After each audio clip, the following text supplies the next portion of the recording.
అరే మొత్తవారి డిమార్ట్ సామాన్ చెప్తా రాసుకో. అది డిమార్ట్ సామాన్లు కాదే, ఇంట్లోకి కావాల్సిన సామాన్లు.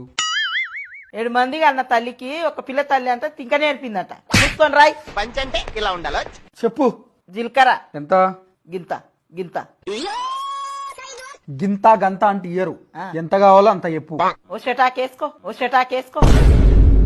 ఎన్ని గ్రాములు కావాలో అన్ని గ్రాములు చెప్పు. ఓ 50 కిలోలు వేసుకో. నువ్వేమన్నా దుకాణం పెడుతున్నావే, అవి కిలోలు కాదు గ్రాములు. అదే వేసుకో. నెక్స్ట్ ఆవాలు ఎంత? అవి ఓ అద్దపావు వేసుకో, అవి ఓ అద్దపావు వేసుకో. అద్దపావు అంటే గింత. గంత కాదు గింత వేసుకో, గంత కాదు గింత వేసుకో. మళ్ళీ పంచ్. గింతనేలే, ఎన్ని గ్రాములో చెప్పు. 100 గ్రాములు వేసుకో. అట్లా చెప్పు.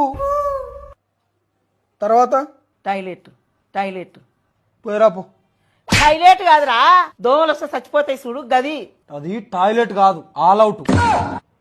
ఇంకా ఒక లిప్టిక్ దే. నువ్వెప్పటి నుంచి లిప్స్టిక్ పెట్టుకుంటున్నావే? వాషింగ్ మిషన్ లేచి లిప్టిక్.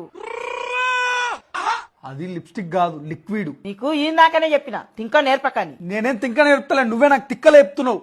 చక్క చెప్పు. ఓ పోరడా. పోరడా? ఆడేవాడు? ముఖానే కేస్తున్న పోడర్రా. అది పోరడా కాదు, పౌడర్.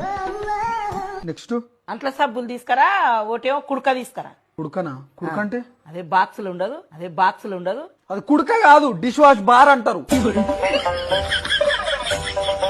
నెక్స్ట్ ఏంది? ఒక కంపార్ట్. ఎండాకాలం అయిపోయిన తర్వాత కుండెందుకే ఇప్పుడు?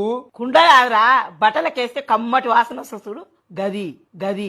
అది కంఫర్ట్ కాదే, కంఫర్ట్. నీకోదండ, నీ సామాన్ల కోదండ, నేను రాయను పో. లచ్చలు లచ్చలు వచ్చి చదివించినాం కదా, నీకు సామాన్ రాయనికి శాతనైతే లేదు.